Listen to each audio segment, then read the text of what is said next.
Bonjour à tous et bienvenue dans notre podcast sur l'analyse qualitative et quantitative dans le domaine du web. Je suis ravie d'être avec vous aujourd'hui pour discuter de ce sujet passionnant. Commençons par les définitions. Pouvez-vous nous expliquer ce que sont l'analyse qualitative et quantitative ? Bien sûr. L'analyse qualitative se concentre sur les données non numériques, comme les opinions, les comportements et les expériences des utilisateurs. Elle nous aide à comprendre le pourquoi derrière les actions des utilisateurs. L'analyse quantitative, quant à elle, se base sur des données mesurables et chiffrées, comme le nombre de visites sur un site, le taux de conversion ou le temps passé sur une page. Très intéressant.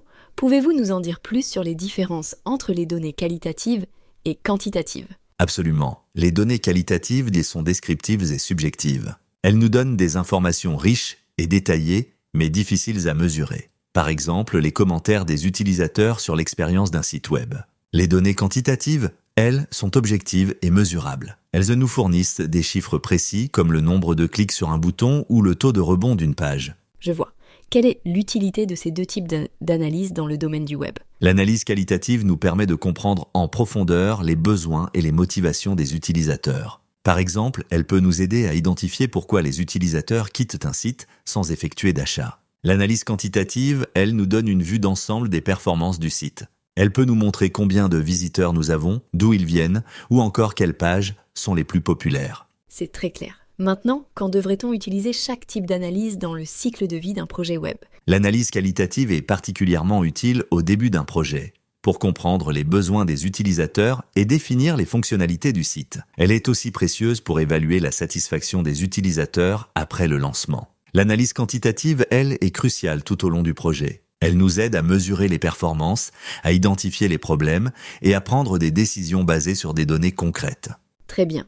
Parlons maintenant du concept d'objectifs mesurables et de la méthode SMART. Pouvez-vous nous en dire plus ? Bien sûr, les objectifs mesurables sont essentiels pour évaluer le succès d'un projet web.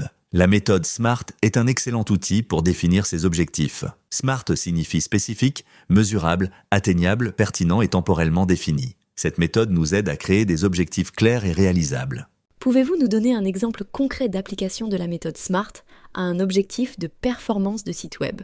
Certainement. Prenons l'exemple d'un objectif pour améliorer le taux de conversion d'un site e-commerce. Un objectif SMART pourrait être augmenter le taux de conversion du site de 2% à 3% dans les 3 prochains mois en optimisant le processus de paiement et en améliorant les descriptions des produits. Cet objectif est spécifique, augmenter le taux de conversion, mesurable, de 2% à 3%, atteignable, avec des actions concrètes comme améliorer les descriptions des produits et réduire le nombre de champs obligatoires dans le formulaire de paiement, pertinent pour un site e-commerce car cela peut directement augmenter les ventes, et temporellement défini dans les 3 prochains mois. Excellent exemple. Malheureusement, notre temps est presque écoulé. Merci beaucoup pour ces explications claires et concises sur l'analyse qualitative et quantitative dans le domaine du web. J'espère que nos auditeurs ont trouvé ce podcast utile et informatif. À bientôt pour de nouvelles discussions passionnantes.